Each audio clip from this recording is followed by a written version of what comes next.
കേരള രാഷ്ട്രീയത്തിൽ വളരെ വ്യത്യസ്തനായ പൊതുപ്രവർത്തകനാണ് Shri P J Joseph. അദ്ദേഹത്തിനൊരു മുഖവരിയുടെ കാര്യമില്ല.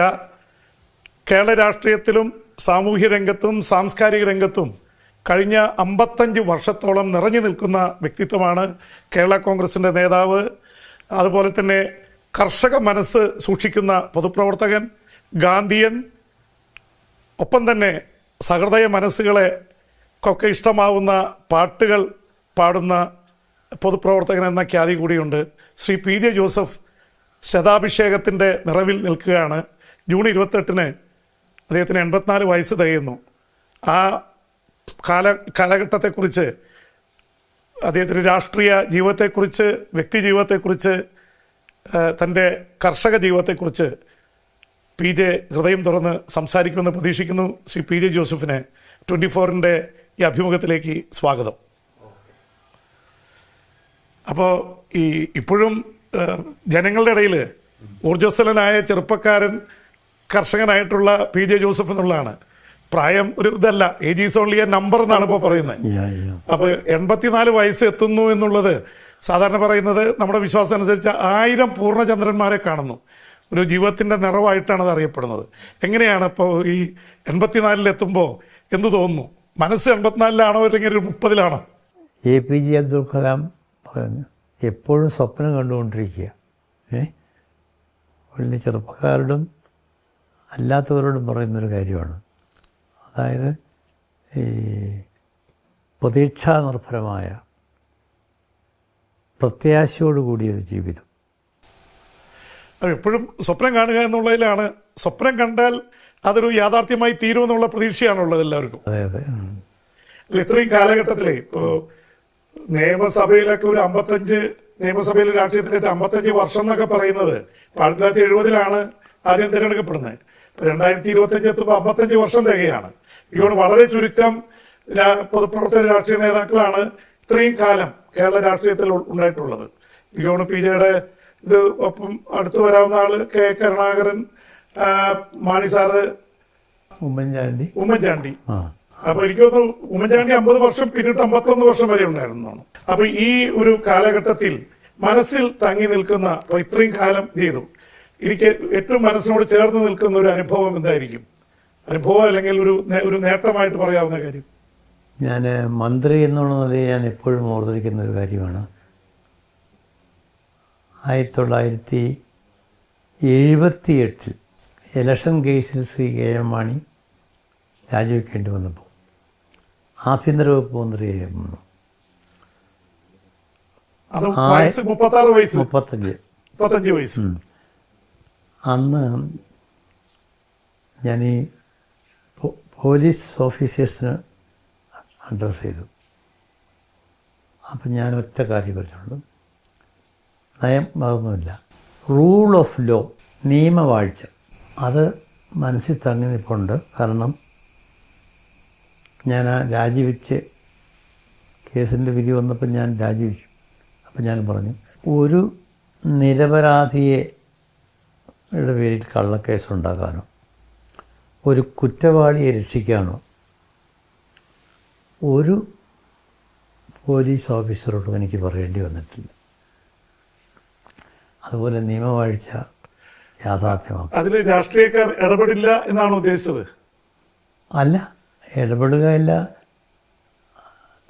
അങ്ങനെ ഇടപെട്ടാലും, for example anti corruption department അതുകൊണ്ടല്ലോ,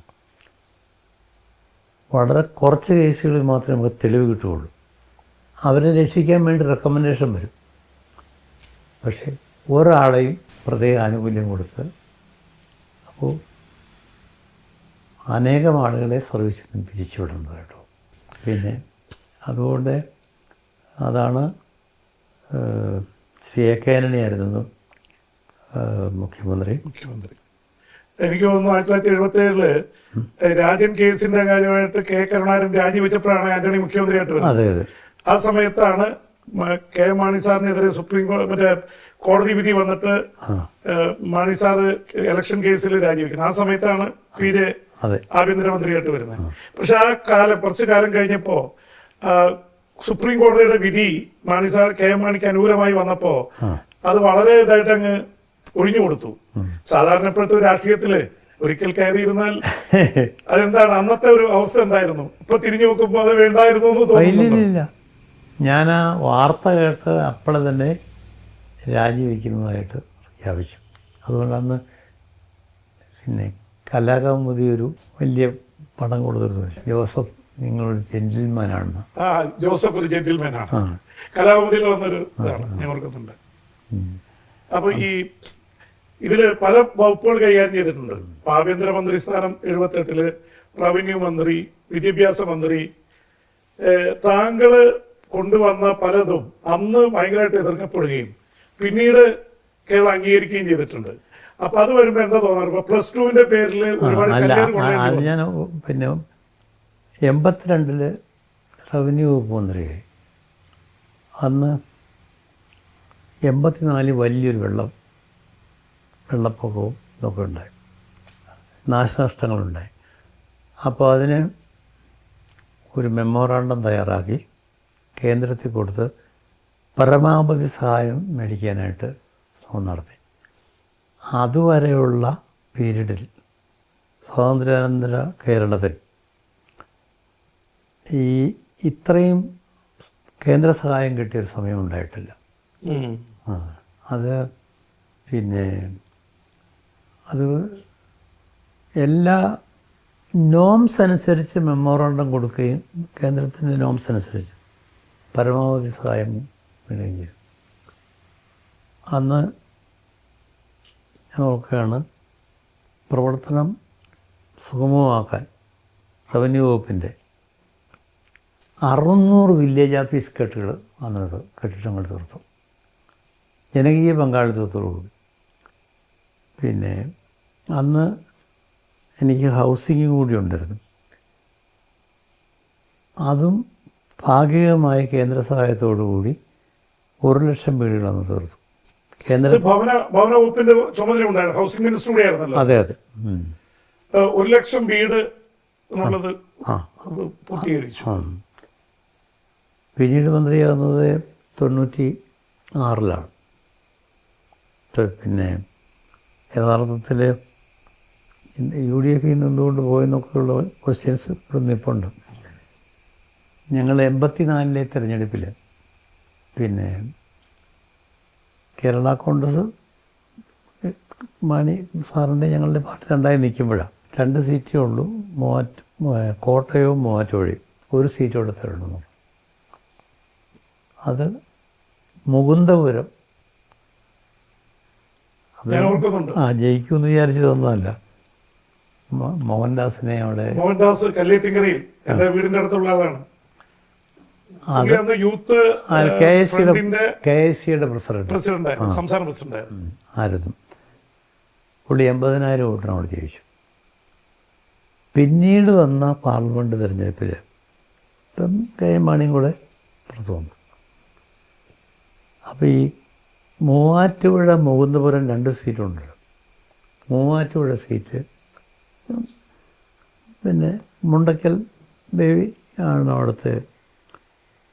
അപ്പോൾ 1 സീറ്റ് നൽകണം. അപ്പോൾ ഞങ്ങൾ മൂവാറ്റുപുഴ ചോദിച്ചു. അപ്പോൾ മൂവാറ്റുപുഴ തരാതെ പശ്ചാത്തലത്തിൽ ന്യായമായ 2 സീറ്റ് ഞങ്ങൾക്ക് സിറ്റിംഗ് ഉള്ളതാണ്. അതാണ് അഭിപ്രായ വ്യത്യാസം ഉണ്ടായത്. അതിന്റെ പേരിലാണ് സ്വതന്ത്രമായിട്ട് മത്സരിച്ചത്. അതെ. യഥാർത്ഥത്തിൽ തിരിഞ്ഞു നോക്കുമ്പോഴേ ഇപ്പോ PJ പോലൊരു നേതാവ്, വളരെ ജനകീയനായിട്ടുള്ള നേതാവാണ്. ഇവിടെ ഒരു മുന്നണി സംവിധാനമാണ്. 2 മുന്നണിയിലല്ലെങ്കിൽ ജയിക്കാൻ എളുപ്പമല്ല. അപ്പൊ ഒരു സ്വതന്ത്രനായിട്ട് മത്സരിക്കുന്നത് ഹൈലി റിസ്കിയാണ്.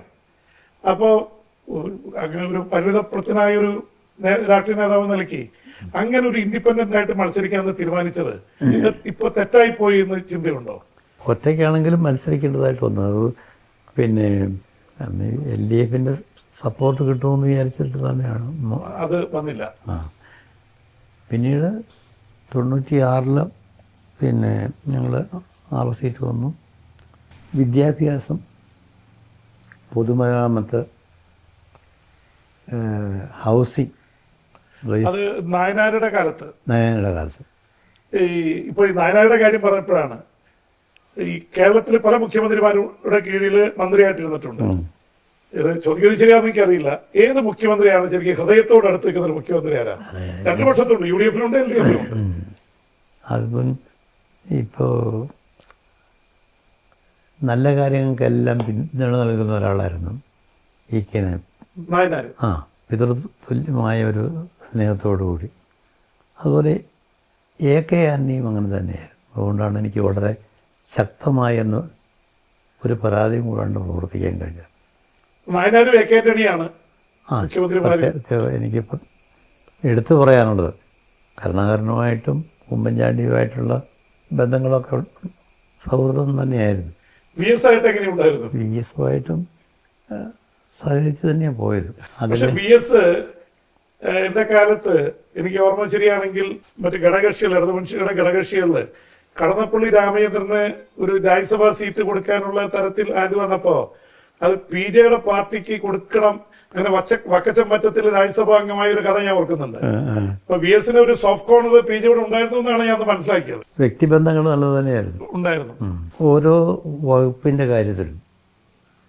വിദ്യാഭ്യാസത്തിൻ്റെ കാര്യത്തിൽ ചെയ്തത്, ഈ കേരളം വിദ്യാഭ്യാസ രംഗത്ത് ക്വാളിറ്റിയിൽ വളരെ താഴെയാണെന്നുള്ളതുകൊണ്ട് അത് ഉയർത്തിക്കൊണ്ടുവരാനുള്ള ഒരു ദേശീയ തലത്തിലൊരു ചർച്ച നടത്തി. ആ ചർച്ചയിൽ പ്രീ ഡിഗ്രി കോളേജുകളിൽ നിന്ന് വേർപെടുത്തി universalisation of higher secondary education, pre degree delinking ബില്ലും കൊണ്ടുവന്നു. അത് 2 ദിവസത്തെ ചർച്ച. അന്ന് ആ ചർച്ചയിലുണ്ടായിരുന്നവർ ശ്രീ ജയകുമാറും ലീഡ ജേക്കബുമാണ്. 2ാമത്തെ ദിവസം ഡിക്ലെയർ ചെയ്യുന്നത് E.K. നായനാരുടെ മുഖ്യമന്ത്രി കൊണ്ട് പ്രീ ഡിഗ്രി ഡീലിംഗിങ് ഈ നയത്തിൻ്റെ അടിസ്ഥാനത്തിൽ നിയമസഭയിൽ അവതരിപ്പിച്ചു. അത് പ്രാവർത്തികമാക്കുക എന്നുള്ളത് അവരെല്ലാം ബോധ്യപ്പെടുത്തിക്കൊണ്ട് ചെയ്യാൻ കഴിഞ്ഞു. അവിടെ നിന്ന് അതുകൊണ്ട് 3 കൊല്ലം കൊണ്ട് അത് പൂർത്തിയാക്കി. അപ്പോൾ 1 ലക്ഷത്തി അതിൻ്റെ അകത്ത് ലക്ഷ്യം എന്താണെന്ന് വെച്ചാൽ 1,02,000 സീറ്റ് ഉണ്ടായിരുന്നേ ഒരു 3.5 ലക്ഷം 4 ലക്ഷം സീറ്റിൽ എത്തിച്ചായി. പക്ഷെ അതിൽ UDF-ന്റെ ഭാഗത്ത് നിന്ന് അന്ന് വന്നൊരു ആക്ഷേപം, TM ജേക്കബ് വിദ്യാഭ്യാസ മന്ത്രിയായിരിക്കുമ്പോൾ ഈ +2 കൊണ്ടുവരാൻ ശ്രമിച്ചിട്ട് എതിർത്ത PJ-നെ കുറിച്ചല്ല പറഞ്ഞ്, ഇടതുമുന്നണി തന്നെ പിന്നെ ഇതേ സമ്പ്രദായം കൊണ്ടുവരാൻ മുന്നിൽ നിൽക്കുന്നു എന്നുള്ളൊരു വാദം അന്ന് UDF ഉയർത്തിയിരുന്നു. ഗവൺമെൻറ് സ്കൂളുകളിൽ മാത്രം +2 മതി എന്നൊരു വാദഗതി വന്നു. അത് ചർച്ച ചെയ്ത് E.K. നായനാരും ബേബി ജോണിനെ നോക്കുക അന്നൊരു കോംപ്രമൈസ് ഉണ്ടാക്കിയാണ്. 50% ഗവൺമെൻറ് സ്കൂളുകളും 50% പ്രൈവറ്റ് സ്കൂളുകളും.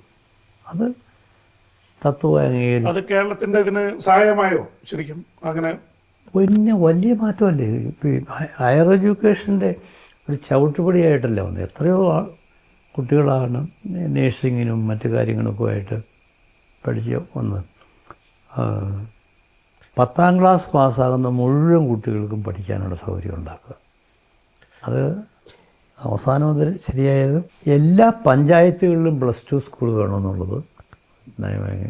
അത് ഉമ്മൻചാണ്ടി ഇരിക്കുമ്പോഴാണ് അത്രയും ഫൈനലൈസ് ചെയ്തത്. അതിനു മുമ്പായിട്ട് ക്വാളിറ്റി താഴെ പോകുമെന്ന് പറഞ്ഞു. പക്ഷേ പിന്നെ +2 സ്കൂളുകളിലെല്ലാം ലാബും കെട്ടിടങ്ങളും എല്ലാം വളരെ നന്നായിട്ട് തന്നെ അതിനേക്കാൾ കൂടുതൽ ക്വാളിറ്റി നടത്താൻ പറ്റി. അതൊരു അപ്പോൾ വിദ്യാഭ്യാസ രംഗത്തുള്ളൊരു വലിയ ഇടപെടൽ ഈ +2-ന്റെ ഇത് തന്നെയാണ്. അതെ, അതിൻ്റെ കൂടെ തന്നെ സ്കൂൾ എഡ്യൂക്കേഷൻ അല്ലെങ്കിൽ സെക്കൻഡറി എഡ്യൂക്കേഷൻ, ഹയർ എഡ്യൂക്കേഷൻ രംഗത്ത് പ്രത്യേകിച്ച് പ്രൊഫഷണൽ കോളേജുകളുടെ കാര്യത്തിൽ മറ്റ് സംസ്ഥാനങ്ങളിലേക്ക് കുട്ടികൾ പോകുന്ന ഇവിടെ ഇതില്ല. അപ്പോൾ അത് നടപ്പാക്കണമെങ്കിൽ പ്രൈവറ്റ് രംഗത്ത് സ്വാശ്രയ കോളേജുകൾ ഉണ്ടായേ പറ്റൂ എന്നുള്ള ഒരു അല്ല. അതില് യഥാർത്ഥത്തില് കേട്ടിരിക്കുന്നത് VS അച്യുതാനന്ദൻ അന്ന് അടുത്ത ഇലക്ഷനിൽ ഇടതുപക്ഷം ജയിക്കുകയാണെങ്കിൽ മുഖ്യമന്ത്രി പദത്തിൽ വന്നാൽ അത് നടപ്പാക്കാമെന്ന് പറഞ്ഞുകൊണ്ട് മറ്റേ ഇടതുപക്ഷത്തിന്റെ പ്രകടന പത്രികയിൽ ഈ അധികാരത്തിൽ വന്ന സ്വകാര്യ എഞ്ചിനീയറിംഗ് കോളേജുകൾ അല്ലെങ്കിൽ സ്വാശ്രയ സ്ഥാപനങ്ങൾ നടപ്പാക്കും എന്നൊരു പ്രഖ്യാപനം നടത്തിയിരുന്നു. അതിന് കാരണമായത് PJ ആണെന്ന് അന്ന് കേട്ടിട്ടുണ്ട്. അത് ശരിയാണോ? അതെ, പിന്നെ പ്രകടനപത്രി ചേർത്തുന്നുള്ള വിഷയമാണ്. അത് എല്ലാവരും കൂടെ അറിഞ്ഞുകൊണ്ട് തന്നെയാണ്. അതിൽ പിന്നെ സ്വാശ്രയ ഒരു ബാക്ക്ഗ്രൗണ്ട്, ഈ ഞാനും ശാന്തയും കൂടി ഖരഗ്പൂർ IIT പോയി കഴിഞ്ഞ് ബംഗാൾ, അവിടെ സ്വാശ്രയ കോളേജുണ്ട്. ഞാൻ നയനാരോട് പറഞ്ഞപ്പോൾ അങ്ങനെയാണെങ്കിൽ ഒരു ടീമിനെ വിട്ട് ഏതാനും MLA-മാർ അവിടെ പോയിട്ട് റിപ്പോർട്ട് കൊണ്ടുപോകും. അതാണ് അതിൻ്റെ ഒരു പശ്ചാത്തലം ഒരുക്കിയത്. ഈ വിദ്യാഭ്യാസ രംഗത്ത് ഇപ്പോൾ ഒരു പ്രത്യേകത, ഇത് പഠിച്ചു വന്നു കഴിഞ്ഞാൽ കേരളത്തിലെ ചെറുപ്പക്കാർക്ക് തൊഴിൽ കിട്ടാൻ ബുദ്ധിമുട്ടാവുകയും കേരളത്തിലെ ചെറുപ്പക്കാർ മിടുക്കരൊക്കെ വിദേശങ്ങളിലേക്ക്, ഇപ്പൊ പറയുന്നത് 15 വർഷം കഴിഞ്ഞാൽ കേരളം വൃദ്ധന്മാരുടെ ഒരു സംസ്ഥാനമായി മാറും. ഇവിടെയുള്ള ചെറുപ്പക്കാർ മുഴുവൻ കാനഡയിലേക്കും അതുപോലെ ഓസ്ട്രേലിയയിലേക്കും ന്യൂസിലൻഡും യൂറോപ്യൻ രാജ്യങ്ങളിലേക്കും ഒക്കെ പോവുകയാണ്. നേരത്തെ ഗൾഫിലേക്കായിരുന്നു, ഇപ്പൊ യൂറോപ്പ്, കാനഡ, ഓസ്ട്രേലിയ പോലുള്ള രാജ്യങ്ങളിലേക്കാണ് പോകുന്നത്. അപ്പൊ ഇത് എന്തുകൊണ്ട് നമ്മുടെ വിദ്യാഭ്യാസ സിസ്റ്റത്തിന് ഇപ്പൊ അവർക്ക് ജോലി, ഇത് പഠനം കഴിഞ്ഞ് ജോലി കിട്ടുന്ന തരത്തിലേക്ക് കേരളത്തെ നമുക്ക് മോൾഡ് ചെയ്യാൻ പറ്റിയില്ല? അതൊരു വളരെ പ്രധാനപ്പെട്ട കാര്യമാണ്. നമ്മുടെ വിദ്യാഭ്യാസ രംഗം ഒരു ഏകലോകമാണല്ലോ ഇപ്പോൾ ഉള്ളത്. നമ്മളുടെ ഇവിടെയുള്ള സ്ഥാപനങ്ങൾ ലോകത്തെവിടെയും പോയാൽ ജോലി കിട്ടുന്ന തോതിലാകുക, ഇവിടെ തന്നെ തൊഴിലവസരങ്ങൾ സൃഷ്ടിക്കുക, അതിന് കഴിവുള്ളവരായി മാറണം. ഇത് ഓൺട്രപ്രണേഴ്സിനെ സൃഷ്ടിക്കാൻ പറ്റുന്ന, തൊഴിലവസരങ്ങൾ സൃഷ്ടിക്കാൻ കഴിയുന്ന രീതിയിൽ എംപ്ലോയ്മെൻറ്റ് തേടുക എന്നുള്ളതല്ല, വലിയ സംരംഭങ്ങൾ തുടങ്ങാൻ കഴിവുള്ളവരായി, മാനേജീരിയൽ എബിലിറ്റി ഉള്ളവരായി. പക്ഷെ ഇപ്പോഴും കേരളത്തിലെ കോഴ്സുകളിൽ അങ്ങനെ മാനേജീരിയൽ കപ്പാസിറ്റി ഉള്ള ഒരു സംവിധാനം ഇപ്പോഴും ഇല്ലല്ലോ. ഇല്ല. ആ ഒരു നിലയിൽ ഹയർ എഡ്യൂക്കേഷൻ രംഗത്ത് വലിയ മാറ്റം ഉണ്ടാകണം. അതിപ്പോ വിദേശത്ത് ഹാർഡ്വാർഡും ഓക്സ്ഫോർഡും കാംബ്രിഡ്ജും എന്നൊക്കെ പറയുമ്പോൾ അവര് കുട്ടികൾ പഠിക്കാൻ തുടങ്ങിയാൽ ഏതെങ്കിലും വലിയ തൊഴിൽ സ്ഥാപനവുമായിട്ട് അവിടെ ലിങ്ക് ചെയ്യുന്ന സംവിധാനം. എന്തുകൊണ്ടാണ് കേരളത്തിൽ അങ്ങനെ സംവിധാനം ഇല്ലാതെ പോയത്? അല്ലെങ്കിൽ ആകർഷിക്കാനും സാധിച്ചില്ല. ഇവിടുത്തെ ഒരു തൊഴിൽ അന്തരീക്ഷം നന്നായാലും ചീത്തയാലും ഇപ്പോഴും കേരളം അങ്ങനെ ഒരു മുതൽ മുടക്കിന് പറ്റിയ സ്ഥലമല്ല എന്നൊരു പെർസെപ്ഷൻ കിടപ്പില്ലേ? നമ്മുടെ വിദ്യാഭ്യാസ സ്ഥാപനങ്ങൾ സെൻറ്റേഴ്സ് ഓഫ് എക്സലൻസ് ആയി മാറണം, ഹയർ എഡ്യൂക്കേഷൻ രംഗത്ത് പ്രത്യേകിച്ച്. അങ്ങനെ വരുമ്പോൾ പിന്നെ തൊഴിൽ ദായകരായിട്ടുള്ള ആളുകളെ, മാനേജീരിയൽ എബിലിറ്റി ഉള്ളവരെ നമുക്ക് സയൻസ് ആൻഡ് ടെക്നോളജിയിൽ അങ്ങനെ വളർത്തിക്കൊണ്ടുവരാൻ കഴിയണം. ഒരു പ്രധാനപ്പെട്ട കാര്യമാണ്. പിന്നെ ഞാൻ അന്ന് ഈ PWD മന്ത്രി എന്നുള്ള നിലയിൽ ഡൽഹിയിൽ ഞാനൊരു ചർച്ച നടത്തിയപ്പോൾ അത് പറഞ്ഞു ഫണ്ടില്ല. ഈ റോഡുകളുടെ കാര്യത്തിലാണ് പറയുന്നത്. റോഡുകളുടെ കാര്യത്തിൽ. അപ്പോൾ റൈറ്റ്സ് എന്ന് പറയുന്ന സ്ഥാപനം അവരെ കൊണ്ട് ഒരു സ്റ്റഡി നടത്താൻ തീരുമാനിച്ചു. Strategic option study. അവരുമായിട്ട് നിരന്തരമായി ബന്ധപ്പെട്ടുകൊണ്ടിരുന്നു. അപ്പോൾ ഒരു ഫണ്ട് കിട്ടണമെങ്കിൽ ലോകബാങ്ക് പോലുള്ള ഏതെങ്കിലും സ്ഥാപനത്തിൽ ഇത് സബ്മിറ്റ് ചെയ്തുകൊണ്ട് അങ്ങനെ ആ സ്ട്രാറ്റജിക് ഓപ്ഷൻ സ്റ്റഡിയിൽ പ്ലാനുണ്ടാക്കി ലോകബാങ്കിന് സബ്മിറ്റ് ചെയ്തു. അത് അനുവദിച്ച് കിട്ടി. കേരളത്തിന് ആദ്യമായി ഇത്രയും വലിയൊരു സ്കീം ലോകബാങ്ക്. KSTP അതിന് ഇംപ്ലിമെന്റ് ചെയ്യാൻ വേണ്ടി ഉണ്ടാക്കിയതല്ലേ. യഥാർത്ഥത്തിൽ MC റോഡ് ഇത്രയും നന്നായതിന്റെ പിന്നിൽ ആ ഒരു പദ്ധതിയാണ് എന്ന് പറയാം. MC റോഡ് മാത്രമല്ലല്ലോ, നെറ്റ്വർക്ക് കേരളത്തിലെ മുഴുവൻ നെറ്റ്വർക്ക് റൂട്ട്സ് അങ്ങനെ റീകൺസ്ട്രക്ഷനും ഉണ്ട്, പിന്നെ ഇത് ഇമ്പ്രൂവ്മെൻറ്റും ഉണ്ട്. റോഡുകളുടെ ഒരു ഗുണനിലവാരം മെച്ചപ്പെടുത്താൻ വലുതായിട്ട് കഴിഞ്ഞു. അത് ഈ പിന്നെ BM and BC എല്ലാം ആ കാലഘട്ടത്തിലാണല്ലോ വരുന്നത്. ഇപ്പം അതുപോലെ തന്നെ ചേർത്തലയിൽ നിന്ന് എറണാകുളം വരെ 4 വരി പാത എന്നുള്ളൊരു കൺസെപ്റ്റ് ആദ്യമായി കൊണ്ടുവരുന്നത് PJ ആണ്. ഞാൻ ഓർക്കുന്നുണ്ട്. അന്ന് ഒരു ആക്ഷേപം ഉണ്ടായിരുന്ന 1 കിലോമീറ്ററിന് 1 കോടി വരുന്നു. അന്ന് അതൊരു വലിയ സംഖ്യയായിട്ട് അനുഭവപ്പെട്ടിരുന്നു. പിന്നീട് ഇപ്പോൾ 4 വരി പാത പോരാ, 6 വരി പാത വേണം എന്നുള്ള തരത്തിലുള്ള വാദങ്ങളൊക്കെ വരുന്നുണ്ട്. അപ്പൊ എന്തുകൊണ്ടാണ് അന്ന് അങ്ങനെ ചെയ്തപ്പോ പലപ്പോഴും ആദ്യം കല്ലേറ് കൊള്ളുകയും പിന്നീട് ജനങ്ങൾ അംഗീകരിക്കുകയും ചെയ്യുന്ന ഒരു അവസ്ഥയുണ്ടാകുമ്പോൾ എന്താണ് സാധാരണ അനുഭവപ്പെടാറ് അങ്ങനെ വരുമ്പോൾ? ട്രാഫിക് ജാംസ് ഒഴിവാക്കണമെങ്കിൽ ഒരു എക്സ്പ്രസ് ഹൈവേ, അതും റൈറ്റ്സിനെ കൊണ്ട് തന്നെ അന്ന് സ്റ്റഡി ചെയ്യിപ്പിച്ചിരുന്നു. മലേഷ്യയിലെ നോർത്ത് സൗത്ത് എക്സ്പ്രസ് ഹൈവേ, ഓഹോ, അത് മലേഷ്യയിൽ പോയി കണ്ടിട്ടാണ് പോയി അവിടെ പോയി കണ്ടു. അപ്പോൾ വളരെ അവിടുത്തെ വികസനത്തിൻ്റെ ഒരു വലിയൊരു നാഴികക്കല്ലായിരുന്നത്. പക്ഷെ ഇവിടെ വലിയ എതിർപ്പ് വന്നല്ലോ അതിന്. കാരണം വെച്ചിട്ടുണ്ടെങ്കിൽ കർഷകരുടെ പാടങ്ങളും അതുപോലെ കർഷകരുടെ വീടുകളൊക്കെ രണ്ടായി പോവും. അതുകൊണ്ട് പശുവിന് ഒരു ഭാഗത്ത് കെട്ടി മറുഭാഗത്ത് കെട്ടാൻ പറ്റില്ല വളരെ വളരെ തെറ്റായ ഒരു ഇതായിരുന്നു. ഏതായാലും യാഥാർത്ഥ്യമാകാതെ പോയി.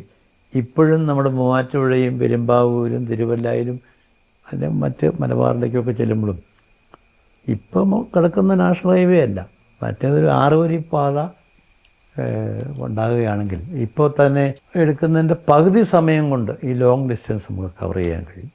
എന്നിട്ട് മറ്റ് സ്ഥലങ്ങളിലേക്ക് പിന്നെ ഇതിന് സമാനമായ ഒരു സാധനമാണല്ലോ പിണറായി വിജയൻ മുഖ്യമന്ത്രിയായ സമയത്ത് കെ റെയിൽവേ പറഞ്ഞത്.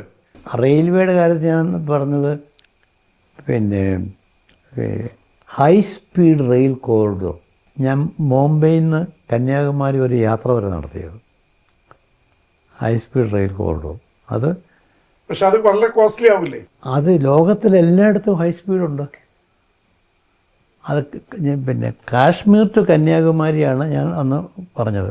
ഫസ്റ്റ് മുംബൈ ടു പിന്നെ കന്യാകുമാരി ആദ്യം ചെയ്യുക, അതാണ് വേണ്ടത്. അപ്പോൾ അല്ലാണ്ട് കണ്ണൂർ ടു ട്രിവാൻഡ്രം ഈ എക്സ്പ്രസ് പിന്നെ ഹൈവേ റോഡ് വന്നാൽ തന്നെ പകുതി സമയം കൊണ്ട് ചെല്ലാൻ കഴിയും. അതിനി ഇപ്പോഴും നമ്മൾ നടക്കാതെ പോയൊരു കാര്യമാണ് ഇപ്പോഴും. അത് തന്നെ അല്ല ഞാൻ പറഞ്ഞേ, ഇടതുപക്ഷം വരുമ്പോ UDF എതിർക്കും, അല്ലെങ്കിൽ UDF അധികാരത്തിൽ വരുമ്പോൾ LDF എതിർക്കും. അങ്ങനെ ഒരു സംവിധാനത്തിൽ പറയുന്നത് ഇത് ഇങ്ങനെ യോജിച്ച് എന്തുകൊണ്ടൊരു തീരുമാനം എടുക്കാൻ പറ്റുന്നില്ല? ഇങ്ങനെയുള്ള അല്ല, യോജിച്ച തീരുമാനമല്ല. പിന്നെ +2 ആരും എതിർത്തില്ല, എല്ലാവരും കൂടെ സപ്പോർട്ട് ചെയ്യട്ടെ. വിദ്യാഭ്യാസത്തിൻ്റെ ചൈൽഡ് സെൻറ്റേർഡ് എഡ്യൂക്കേഷൻ അതും നടപ്പായി. അതുപോലെ തന്നെ താങ്കൾ PJ ആണ്, വളരെ വ്യത്യസ്തമായിട്ട് കാർഷിക രംഗത്തെക്കുറിച്ച് ചിന്തിക്കുന്നതാണ്. താങ്കൾ തന്നെ ഒരു വലിയ കർഷകനാണ്. 110 പശുവൊക്കെ ഉണ്ട് ഇവിടെ. പിന്നെ അതുപോലെ ഒരുപാട് പൂക്കൃഷി മുതൽ ഡ്രാഗൺ ഫ്രൂട്ട് മുതൽ എല്ലാത്തരം മാവുകളും പ്ലാവും കൃഷിയും എല്ലാം ഉള്ള ആളാണ്. അപ്പോൾ സാധാരണ രാഷ്ട്രീയക്കാർ രാഷ്ട്രീയത്തിൽ വന്നു കഴിഞ്ഞാൽ പിന്നെ കൃഷിയോട് അങ്ങനെ വലിയ അതിനുള്ള സമയം കിട്ടാറില്ല. ഇതെങ്ങനെയാണ് ഈ കൃഷിയും രാഷ്ട്രീയവും കൂടി?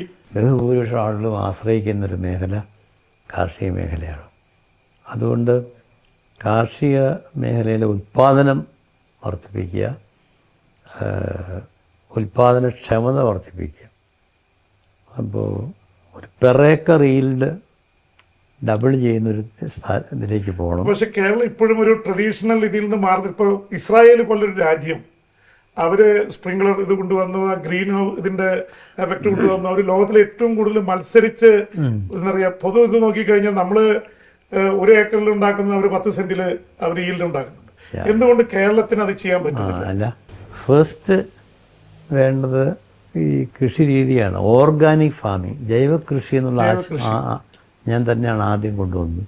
പണ്ട് PJ പറയുമായിരുന്നില്ലേ, കേരളത്തിലിപ്പോൾ കേരളത്തിന് ലാൻഡ് ഓഫ് കോക്കനട്ട് എന്ന് പറയുന്നത്, നാളികേരത്തിൻ്റെ നാട്.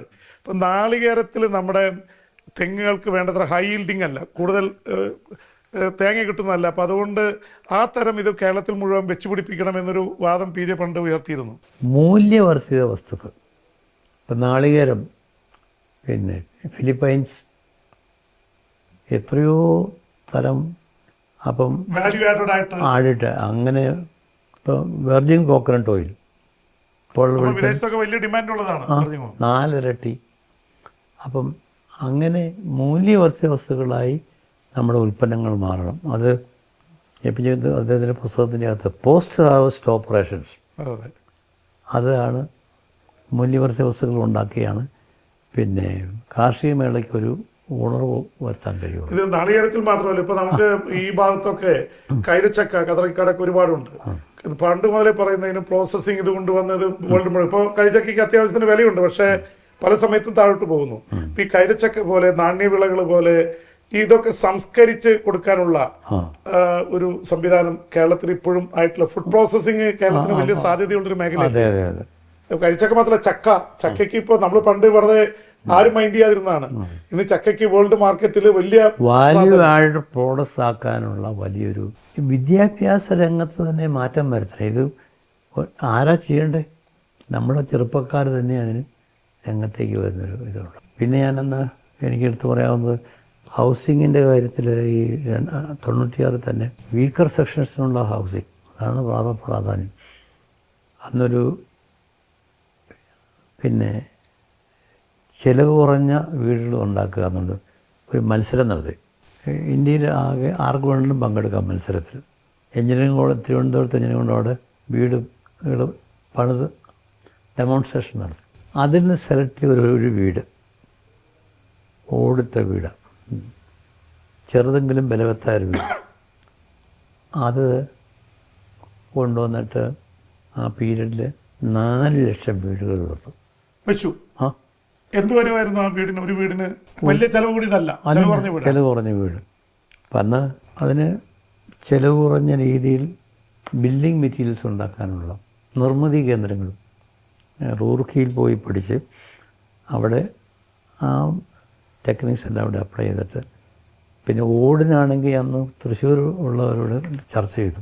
പകുതി വിലയ്ക്ക് എല്ലായിടത്തും സപ്ലൈ ചെയ്തുകൊണ്ട് കുറഞ്ഞ ചിലവിൽ വീടെടുക്കാൻ കഴിയും. അന്ന് ദേശീയ തലത്തിൽ ഈ വീക്കർ സെക്ഷൻ ഹൗസിങ്ങിന് 4 വർഷവും നമുക്ക് അവാർഡ് കിട്ടി. അതെല്ലാം എടുത്തു പറയേണ്ട കാര്യങ്ങളാണ്. അതുപോലെ അല്പം രാഷ്ട്രീയത്തിലേക്ക് വരുമ്പോൾ കേരളത്തിൽ ഒരു പ്രത്യേക സാഹചര്യത്തിലാണ് കേരള കോൺഗ്രസ് എന്നുള്ള പാർട്ടി ഉണ്ടായിട്ടുള്ളത്. കേരള കോൺഗ്രസിലുണ്ടായിരുന്ന ആഭ്യന്തരമന്ത്രിയായിരുന്ന പി ടി ചാക്കോയോട് കോൺഗ്രസ് നീതി കാണിച്ചില്ല എന്നുള്ളതിൽ പി ടി ചാക്കോയുടെ മരണത്തിന് ശേഷമാണ് യഥാർത്ഥത്തിൽ കെ എം ജോർജിന്റെ നേതൃത്വത്തിൽ കേരള കോൺഗ്രസ് ഉണ്ടാകുന്നത്. അപ്പോൾ അതിനുശേഷം കെ എം ജോർജിന്റെ ഇതൊക്കെ കഴിഞ്ഞ് കേരള കോൺഗ്രസിലെ ഏറ്റവും പ്രമുഖ നേതാക്കളായിട്ട് നിന്നത് പി ജെയും മാണി സാറാണ്. അപ്പോൾ മാണി സാറില്ല, പി ജെ ആണ് ഇപ്പോൾ ഉള്ളതിലെ കാരണവര്. അപ്പോൾ എപ്പോഴെങ്കിലും തോന്നുന്നുണ്ടോ ഈ പാർട്ടികളൊക്കെ പലരും ഛിന്ന ഭിന്നമായിക്കൊണ്ടിരിക്കുക, RSP ഇല്ലാതായി, പല പാർട്ടികളില്ലാതായി, കേരള കോൺഗ്രസ് എന്നുള്ളൊരു പ്രാദേശിക പാർട്ടി, കർഷകരുടെ പാർട്ടി ആയിട്ടുള്ള ഇത് ഇങ്ങനെ പല താല്പര്യങ്ങളിൽ നിന്നാൽ പോലെ അവരെല്ലാം ഒരുമിച്ച് ഒറ്റക്കെട്ടായി നിൽക്കണം എന്നുള്ള ചിന്ത തോന്നുന്നു. കാരണം ഇപ്പോൾ you are the senior most. Kerala കോൺഗ്രസിൻ്റെ അകത്ത് ഈ ധ്രുവീകരണങ്ങളുണ്ടായത് നിർഭാഗ്യകരമായിപ്പോയി. പല സമയത്തും സാറുള്ളപ്പോൾ തന്നെ മാണി സാറ് മരിക്കുന്നുണ്ടെന്നാൽ ഒന്നിച്ചു പോയി, അത് കഴിഞ്ഞ് വീണ്ടും പിന്നിപ്പുണ്ട്. അത് നിർഭാഗ്യകരമായി പോയെന്ന് ഞാൻ പറയാറുണ്ട്. ശരിക്കും അത് ഭിന്നിക്കേണ്ട കാര്യമില്ലായിരുന്നു. അതെ, ജനങ്ങളുടെ ആഗ്രഹം ഒന്നിച്ച് നിൽക്കണമെന്ന് തന്നെയാണ്. അത്രേ അതിനെപ്പറ്റി പറയാൻ പറ്റുള്ളൂ. അല്ല, ഇതില് എല്ലാവർക്കും അറിയാൻ താല്പര്യമുള്ളത് ഈ കെ എം മാണി സാറും പി ജെയും നിങ്ങൾ രണ്ടുപേരും തമ്മിൽ ഇണക്കവും പിണക്കവും ഉണ്ട്. എത്ര പിണങ്ങിയാലും ഒരു അവസരം വരുമ്പോൾ നിങ്ങൾ കൂടുകയും ചെയ്യുന്നു. ഈ കെ എം മാണി സാറിന് എങ്ങനെയായിരിക്കും ഓർക്കുക? കാരണം ഇപ്പോൾ ഒരു ശതാഭിഷേകമാവുന്നു, ഒരു റീതിങ്കിങ് ഉണ്ടാവുമല്ലോ, ഇന്ന കാര്യങ്ങൾ വേണ്ടായിരുന്നു, ചിലപ്പോൾ അപ്പുറത്തും പ്രശ്നങ്ങളുണ്ടാവും. ചോദിച്ചു പോകുന്ന അദ്ദേഹം ഒരു അഭ്യർത്ഥന നടത്തിയപ്പോൾ ഞാൻ രാജിവെച്ചിട്ട് ചോദിച്ചു പോകുന്നു. പിന്നെ അത് മാണി സാർ പോകുന്നവരെ ഒരുമിച്ച് പോയി. അല്ലെ, പലരും ഇത് പുലർത്താൻ നോക്കിയപ്പോഴും കെ എം മാണി സാർ അതിന് വഴങ്ങിയിരുന്നില്ല എന്നാണോ ആ സമയത്ത്? അല്ലേ, അല്ല, ആ സമയത്ത് ഒന്നിച്ചു പോകുന്നതിനുള്ളൊരു സമീപനം അദ്ദേഹം എടുത്തത്. പിന്നീട് ഭാഗ്യകരമായി പോയി. അല്ല, ജോസ് കെ മാണിക്ക് അടുത്ത തലമുറയിൽപ്പെട്ട ആൾക്കാരല്ല, അവരൊക്കെ ആയിട്ട് സംസാരിച്ച് ഒരു എല്ലാവരും ഒരുമിച്ച് കൂട്ടാൻ സാധിക്കില്ലേ? കേരള രാഷ്ട്രീയത്തിൽ കേരള കോൺഗ്രസ് ഒന്നും ഒതിച്ചെടുക്കുന്നില്ല. കർഷകരുടെ താല്പര്യങ്ങൾ സംരക്ഷിക്കുന്ന ഒരു പാർട്ടി എന്ന നിലയിൽ കർഷകരുടെ ഒരു താല്പര്യം ഉണ്ടാവില്ലേ കേരള കോൺഗ്രസുകളൊക്കെ ഒരുമിച്ച് നിൽക്കണം എന്നുള്ളത്? പ്രായോഗികമായ നല്ല കാര്യമാണ് അത്രേ പറയുന്നു. അതിന്റെ അപ്പുറത്തേക്ക് പറയാൻ പറ്റില്ല. ഇപ്പോൾ അതിനെപ്പറ്റി അങ്ങനെ പറയാൻ കഴിയില്ല. ഞാനിപ്പോൾ ഫ്രാൻസിസ് ജോർജ് കോട്ടയത്ത് നിന്ന് ജയിച്ചത് ഞങ്ങളെ സംബന്ധിച്ചിടത്തോളം കോട്ടയം സീറ്റ് ഞങ്ങൾ അന്ന് ചോദിച്ചപ്പോൾ അന്ന് തന്നില്ലെങ്കിലും ഫ്രാൻസിസ് ജോർജിനെ അവിടെ വിജയിപ്പിച്ചു, അംഗീകാരം കിട്ടി. പണ്ട് ഞങ്ങൾക്ക് സൈക്കിൾ ചിഹ്നം ഉണ്ടായിരുന്നു, ഇപ്പോൾ ഓട്ടോറിക്ഷ ചിഹ്നമായിട്ട് അംഗീകരിച്ചു. അതെ, പി ജെ സാറിൻ്റെ പാർട്ടി UDF മറ്റേ കേരള കോൺഗ്രസ് LDF അല്ല, ഇതിപ്പോൾ ഒരു മുന്നണിയിൽ നിൽക്കുന്നല്ല, ഒരുമിച്ച് ഒരു പാർട്ടിയായിട്ട് നിൽക്കുമ്പോൾ ഇപ്പോൾ മുസ്ലിം ലീഗിനും കേരള കോൺഗ്രസിനും ഏതാണ്ട് ഒരേ ശക്തിയായിരുന്നു പണ്ട്. പക്ഷേ മുസ്ലിം ലീഗ് ആ ശക്തിയിൽ തന്നെ നിൽക്കുകയും കേരള കോൺഗ്രസുകൾ ഛിന്ന ഭിന്നമായി പല പാർട്ടികളായി. ഒന്ന് ഇപ്പൊ നിങ്ങൾ രണ്ടുപേരുടെയും പാർട്ടിയുണ്ട്, പിന്നെ ബാലകൃഷ്ണ പിള്ളയുടെ പാർട്ടിയുണ്ട്, പിന്നെ മറ്റേ TM ജേക്കബിന്റെ പാർട്ടിയുണ്ട്. അങ്ങനെ 4-5 കഷ്ണമായി മാറി എന്നുള്ളൊരു ചിന്ത ജനങ്ങൾക്കിടയിലുണ്ട്. അപ്പൊ ഈ പ്രത്യേകിച്ച് ഈ മേഖലയിൽ മധ്യ തിരുവിതാംകൂറിലെ കേരള കോൺഗ്രസ് നേതാക്കളുടെ ഈഗോ അതിനൊരു കാരണമായിട്ടുണ്ടോ? കാരണം തലപ്പത്ത് നിൽക്കുന്നവര് സ്ട്രോങ് നിലപാടെടുത്തിരുന്നെങ്കിൽ ഒരുമിച്ച് പോകാമായിരുന്നല്ലോ. അതാ ഞാൻ ആദ്യമേ തന്നെ വാക്ക് പറഞ്ഞേ, നിർഭാഗ്യകരമായി പോയി, അതിനപ്പുറത്തേക്ക് പറയുന്നില്ല. അതുപോലെ തന്നെ ഓരോ സാഹചര്യങ്ങളിൽ അങ്ങനെയല്ല ചെയ്തു. ഈ രാഷ്ട്രീയക്കാര് സാധാരണ രാഷ്ട്രീയത്തിൽ മാത്രമാണ്, താങ്കളൊരു കുറച്ചുകൂടി ഒരു വേഴ്സറ്റൈൽ ഇതിലാണ്, ഒരു എല്ലാത്തിലും ഡൈവേഴ്സിഫൈഡ് ആയിട്ടുള്ളതാണ്. കൃഷിയുടെ കാര്യത്തിലുണ്ട്, രാഷ്ട്രീയത്തിലുണ്ട്, പ്ലാനിങ്ങിലുണ്ട്, ഒപ്പം ഒരു കലാ മനസ്സുണ്ട്. പാട്ട് പാടും, ഒരുപക്ഷെ പാട്ട് പാടുന്ന വളരെ കുറച്ച് പേര് പൊതുപ്രവർത്തകരായിട്ടുള്ളൂ. താങ്കൾ പാട്ടിനെ ഇഷ്ടപ്പെടുന്ന ഒരാളാണ്. അപ്പോൾ അതിനെക്കുറിച്ച് എന്താണ്, ഈ പാട്ട് എവിടുന്നാണ്? പണ്ട് തന്നെ 70-ൽ മത്സരിക്കാൻ പോകുന്ന സമയത്ത് പറഞ്ഞു കേട്ടിരുന്നത് ഇച്ചിരി കൃഷിയും ഇച്ചിരി പാട്ടൊക്കെ ആയി നടക്കുന്ന സാമ്പത്തിക ശാസ്ത്രത്തില് ബിരുദാനന്തര ബിരുദമുള്ള ചെറുപ്പക്കാരൻ, പുള്ളിയെ സ്ഥാനാർത്ഥിയാക്കണമെന്നാണ് ഒരു ഇത് വന്നിരുന്നത്. അപ്പൊ ഈ പാട്ടൊന്നും ഉണ്ടോ കയ്യില്? ഉണ്ടല്ലോ. 70-ലെ തെരഞ്ഞെടുപ്പ് തന്നെ ഇലക്ഷൻ പ്രചരണ രംഗത്ത് ഞാൻ പാട്ട് പാടിയിട്ടുണ്ട്. വളരെ ലേറ്റ്, അന്ന് ഇതുപോലെ 10 മണിക്ക് അവസാനിപ്പിക്കണമെന്നില്ല, ചിലപ്പം എത്ര വരെ പാടാം.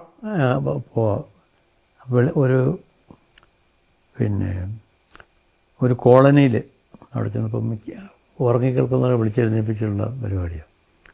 പാട്ട് പാടിയ ഇൻസ്ട്രുമെന്റ്സ് ഒക്കെ ഉണ്ടോ? വേണ്ട, ഇൻഷുറൻസ് ഒന്നുമില്ല.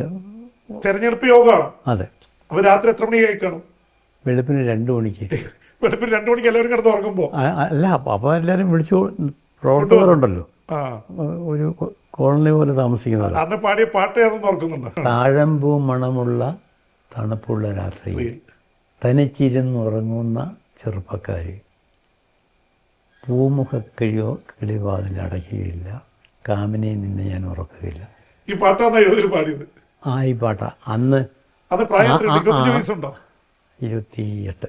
അപ്പം പിന്നെ ഞാനും CPM-ആയിട്ടാണല്ലോ മത്സരം, ത്രികോണ മത്സരം. ത്രികോണ മത്സരത്തിലാണ്. ത്രികോണ മത്സരത്തിലാണ്. ഒരു 80% ഇടതുപക്ഷത്തിൻ്റെ ഓർഡറുള്ളൊരു വാർഡായിരുന്നത്. അവിടുന്ന് എനിക്ക് 80% കിട്ടി. അപ്പൊ ഈ പാട്ടിന് അത്ര വലിയ സ്വാധീനമുണ്ട്. അല്ല, 28കാരൻ മത്സരിക്കുന്നു, ഈ പ്രത്യേകിച്ച് റൊമാൻറ്റിക് ആയിട്ടുള്ള ഒരു പാട്ട് പാടുന്നു. എനിക്ക് തോന്നുന്നു അവിടുത്തെ സ്ത്രീ വോട്ടർമാരെ വോട്ട് ചെയ്ത് കാണുന്നു. അല്ല, മുഴുവൻ വന്നിരിക്കുന്ന ഒരു 80% ആൾക്കാർ വോട്ട് ചെയ്തു.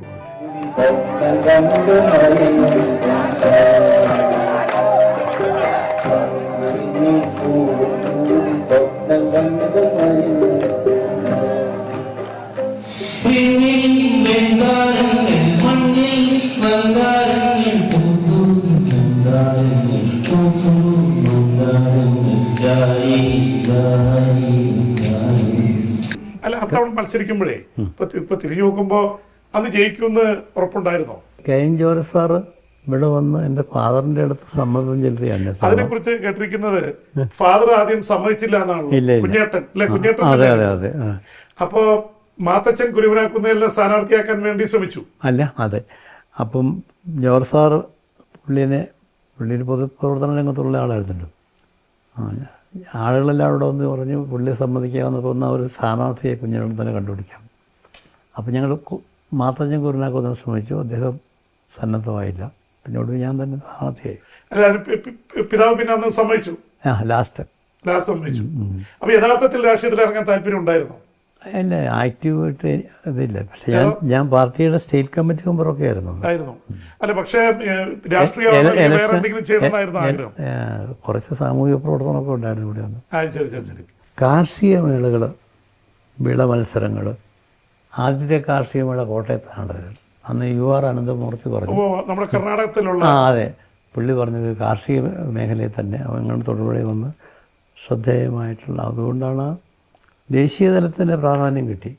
അതിപ്പോ ഗാന്ധി സ്റ്റഡി സെന്റർ എന്നുള്ളതിലാണല്ലോ. അതെ. ഈ ഗാന്ധിജിയോടുള്ള ഒരു പ്രത്യേക താല്പര്യം എന്താണ്?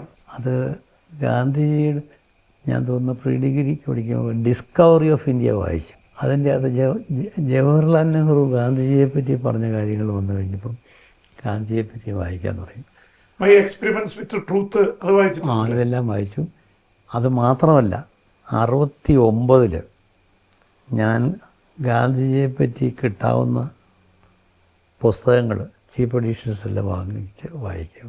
അപ്പം ഗാന്ധിയൻ ഗ്രാമസ്വരാജ് ഇവിടെയും ഈ കുറച്ച് സോഷ്യൽ വർക്കുകളും കൃഷിയും കന്നുകാലി വളർത്തലും അങ്ങനെയുള്ള കാര്യങ്ങളിലെല്ലാം താല്പര്യമെടുത്തത്. അതുകൊണ്ടാണ് ആളുകൾ ഒരു സെൽഫ് സഫീഷ്യന്റ് വില്ലേജ് എന്നുള്ള സ്വയം പര്യാപ്ത ഗ്രാമം. ഗ്രാമം പക്ഷെ അത് ഇന്ത്യയിൽ നടപ്പിലാവുന്നതിനേക്കാൾ കൂടുതൽ ആഫ്രിക്കയിലെ പല രാജ്യങ്ങൾ, ടാൻസാനിയ പോലുള്ള സ്ഥലങ്ങളിലൊക്കെ അവരത് നടപ്പിലാക്കി. ജൂലിയസ് നെരേരെ പോലെയുള്ള നേതാക്കൾ ഇന്ത്യയിൽ വന്നിരുന്നു. അപ്പൊ അതാണ് ഗാന്ധിയോട് തോന്നാനുള്ളൊരു ഇതിന്. പിന്നെ സ്വാതന്ത്ര്യ സമരത്തെ പറ്റിയിട്ടുള്ള ആ ചിന്തകളും. അതുപോലെ താങ്കളെ കുറിച്ച് പൊതുവെ ഇത് ചെയ്യുന്നത് ഈ വലിയ വിശ്വാസിയാണ്, ബൈബിള് നന്നായി വായിക്കും. അത് ഈ ക്രിസ്തീയ ഇതിൽ ജനിച്ചത് കൊണ്ട് മാത്രം ക്രിസ്തീയ വിശ്വാസം ഉണ്ടാവണമെന്നില്ല. അപ്പൊ അങ്ങനെ ഒരു തീവ്രമായിട്ടുള്ളത് വരാൻ ആരാണ് കാരണക്കാർ? മാതാപിതാക്കളാണോ അല്ലെങ്കിൽ സ്വയമായിട്ട് തോന്നിയ താല്പര്യമാണോ? മാതാപിതാക്കള് പ്രധാനമായിട്ട് അങ്ങനെയൊരു കുടുംബമാണ്. പിന്നെ അപ്പം ഞാൻ പറയും, ആധ്യാത്മിക രംഗത്ത് യേശു ക്രിസ്തുവും പൊതുരംഗത്ത് മഹാത്മാഗാന്ധി. അവർ രണ്ടുപേരും എങ്ങനെ കമ്പയർ ചെയ്താൽ എങ്ങനെ തോന്നും? കമ്പയർ ചെയ്യാനില്ല, കമ്പാരിസൺ ഇല്ല. അങ്ങനെ കമ്പാരിസൺ ഇല്ല. ശരി, അതാണ് മുന്നോട്ട് നയിക്കുന്നൊരു ഇതുള്ളത്. ഇനിയിപ്പോൾ എന്താണ്, ഇപ്പൊ പറഞ്ഞല്ലോ, തുടക്കത്തിൽ പറഞ്ഞല്ലോ, സ്വപ്നം കാണുക എപ്പോഴും ഏത് പ്രായത്തിലും. ഇപ്പോൾ ഉള്ള സ്വപ്നം എന്താണ്? ഇപ്പൊ താങ്കൾക്ക് ഇപ്പൊ എത്ര ഇപ്പൊ കേരളത്തെ കുറിച്ചൊരു സ്വപ്നമുണ്ട്. ഇപ്പോഴത്തെ ചെറുപ്പക്കാർ മുഴുവൻ കേരളം വിട്ടു പോവുകയാണ്. എന്താണ് കേരളത്തിന്റെ സമഗ്ര വികസനം എന്നുള്ള മുദ്രാവാക്യം ഞാനാണ്. കുറേ മുദ്രാവാക്യം, മാലിന്യമില്ലാത്ത മലയാള നാട്, ഇതെല്ലാം ജൈവ കൃഷി, ഇതെല്ലാം.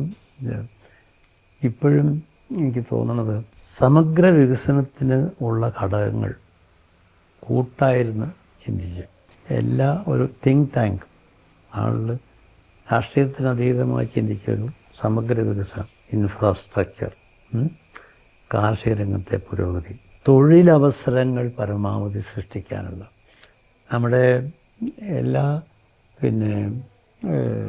വിഭവങ്ങളും. ഇപ്പോൾ പോസ്റ്റ് ഹാർവസ്റ്റ് ഓപ്പറേഷൻ, കാർഷികോൽപ്പന്നങ്ങൾ മുഴുവൻ മൂല്യവർദ്ധിത വസ്തുക്കളാക്കി മാറ്റുക. ഇങ്ങനെയുള്ള വിദ്യാഭ്യാസ രംഗം ലോകത്തിന് തന്നെ മാതൃകയാകാവുന്ന രീതിയിൽ സെൻറ്റേഴ്സ് ഓഫ് എക്സലൻസ് പുറത്ത്. ഇതൊക്കെ നമുക്കിപ്പോൾ ചർച്ച ചെയ്യാനേ പറ്റുള്ളൂ. എങ്കിലും അത് ചർച്ചയാകണം. ഇതാണ് പ്രധാനമായും ചർച്ചയാകേണ്ട വിഷയം, ചർച്ചയാവേണ്ടിയിരിക്കുന്നു.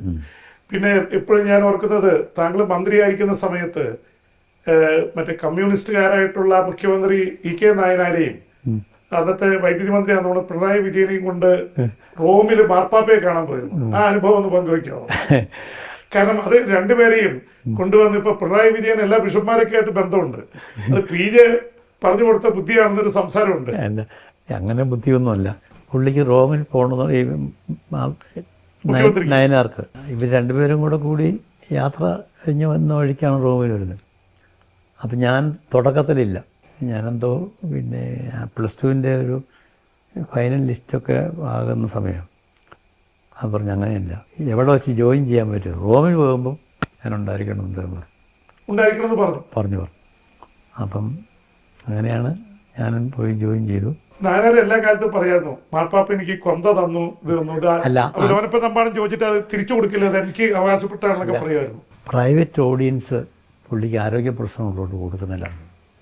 അപ്പോൾ ഇമ്മീഡിയറ്റായിട്ട് ഞാൻ കാർഡിനലിനെ വിളിക്കുകയും അത് കഴിഞ്ഞിട്ട് ഞങ്ങൾ പ്രത്യേകമായിട്ട് അന്ന് ഓരോങ്കിലും ബിഷപ്പിനെയും ബാക്കിയും എല്ലാം ബന്ധപ്പെട്ട് എങ്ങനെയും അവിടെ തരപ്പെടുത്തണമെന്ന് പറഞ്ഞു. എന്നിട്ട് യഥാർത്ഥത്തിൽ കൂടുതലുള്ള കുർബാന കഴിഞ്ഞ് ബാക്കിൽ ഞങ്ങളെ മാത്രമേ ഒന്ന് കണ്ടിട്ടുള്ളൂ, വേറെ ആരും കണ്ടില്ല.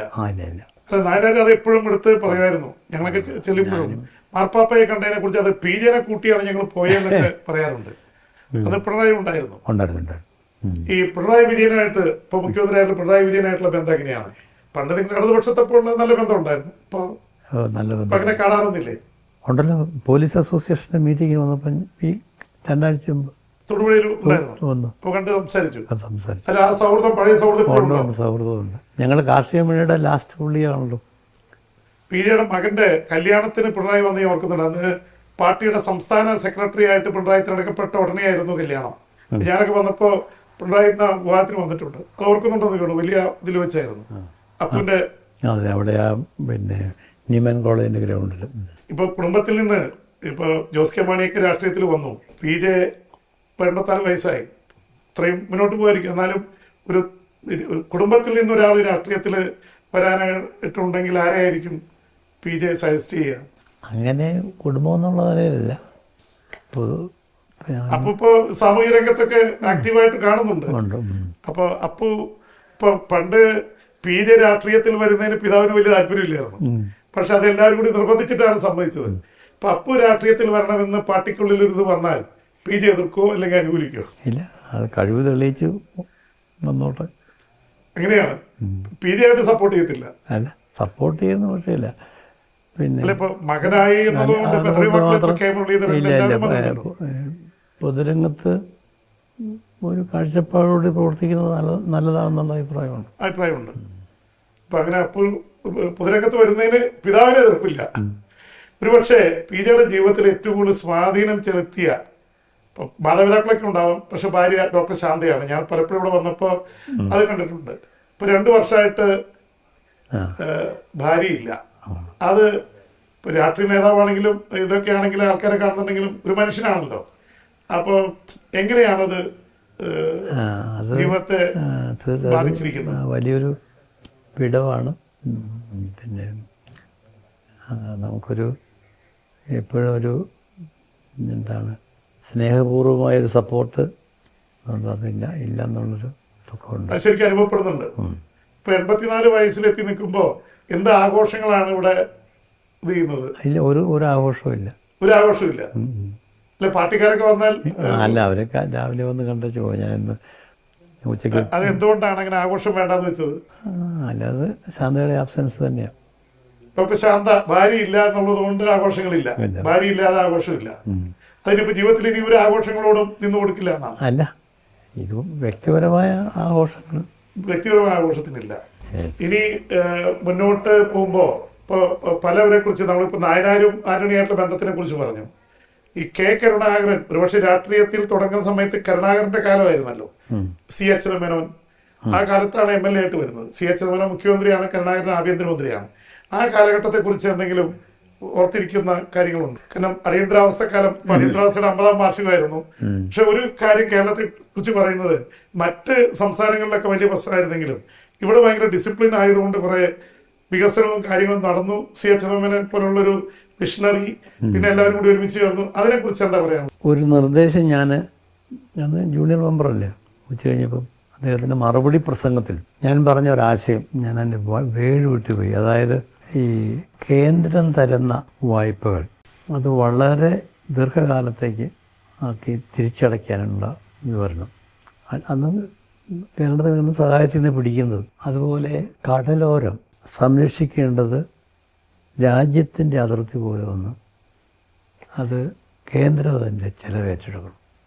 ഞാൻ ഈ പറഞ്ഞ നിർദ്ദേശത്തോട് പുള്ളി സപ്പോർട്ട് ചെയ്തുകൊണ്ട് അന്നത്തെ പ്രധാനമന്ത്രി ഇന്ദിരാഗാന്ധിയൊക്കെ ആയിട്ട് C. അച്യുതമേനോനും കരുണാകരനെ പോലെ നല്ല അടുപ്പുണ്ടായിരുന്നു. അല്ല, ഞാൻ ഈ നിയമസഭയിൽ ഇങ്ങനെ നിയമസഭയിൽ പറഞ്ഞു പ്രസംഗിച്ചപ്പം അതിനെ എടുത്തു പറഞ്ഞുകൊണ്ട് ഇപ്പോ UDF-ഉം LDF-ഉം മത്സരത്തിൽ 9 വർഷമായിട്ട് LDF ആണ് ഭരിക്കുന്നത്. ഏറ്റവും അവസാനം നിലമ്പൂരിലെ തെരഞ്ഞെടുപ്പാണ്. നിലമ്പൂർ തെരഞ്ഞെടുപ്പിൽ UDF-ന്റെ സ്ഥാനാർത്ഥി, കോൺഗ്രസിന്റെ സ്ഥാനാർത്ഥി ഷൗക്കത്ത് ആര്യാടൻ 11,000-ൽ പരം വോട്ടിന് ജയിച്ചു. പക്ഷെ അതിൽ 2 വാദങ്ങൾ കോൺഗ്രസിൽ തന്നെ ഉയരുന്നുണ്ട്. അൻവറിനെ സ്വതന്ത്ര സ്ഥാനാർത്ഥിയായിട്ട് മത്സരിച്ച് ഏതാണ്ട് 20,000-ഓളം വോട്ട് പിടിച്ച അൻവറിനെ കൂടെ നിർത്തേണ്ടതായിരുന്നു എന്ന് രമേശ് ചെന്നിത്തല, മുസ്ലിം ലീഗ് പോലുള്ള പാർട്ടികൾ പറയുന്നു. പക്ഷെ പ്രതിപക്ഷ നേതാവ് VD സതീശനെ പോലുള്ളവർ പറയുന്നത് അത് UDF-ന്റെ ശക്തി കാണിക്കാനുള്ള ഒരു അവസരമായി നോക്കേണ്ട കാര്യമില്ല.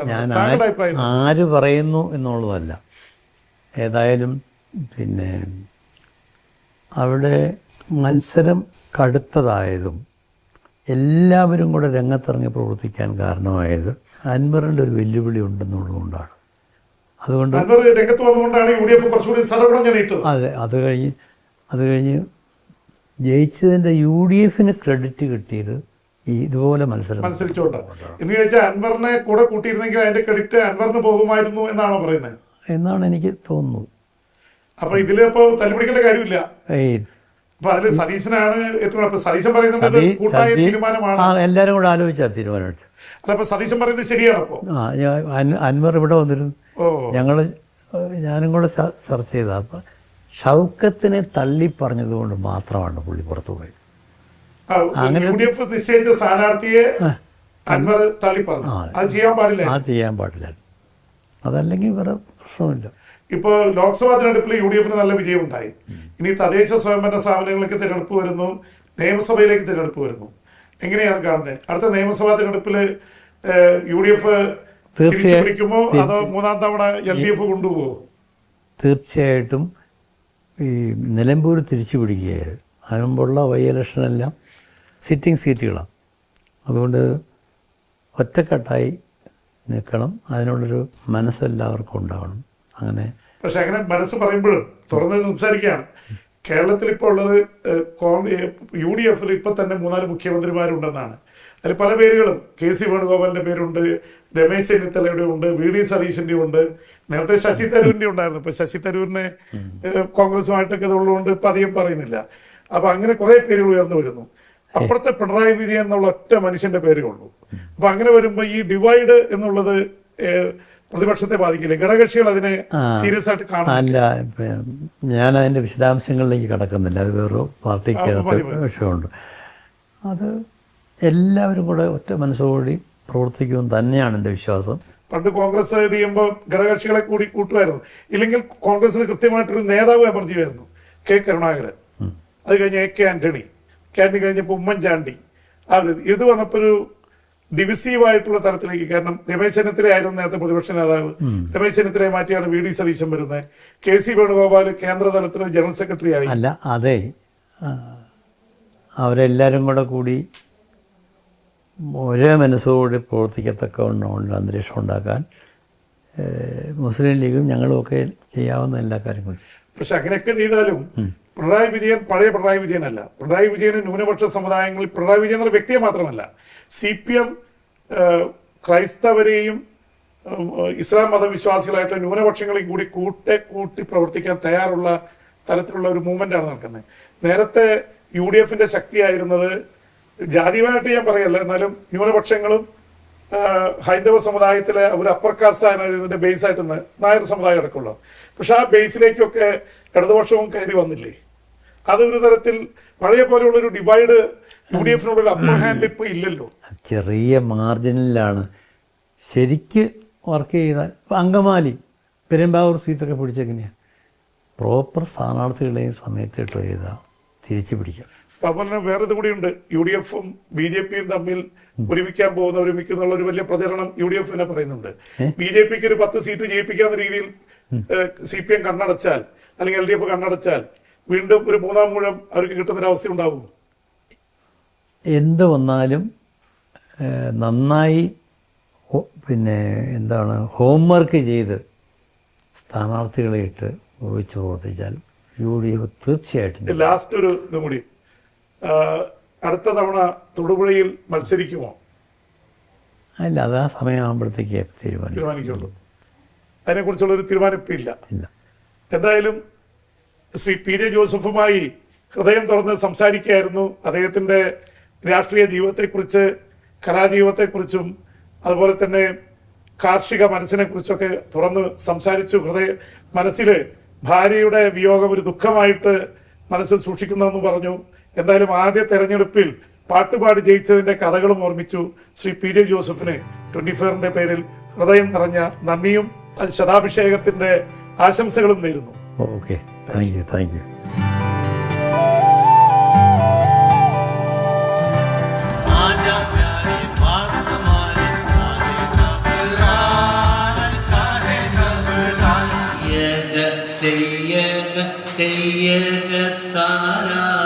തെയ്യക തെയ്യക തെയ്യക താര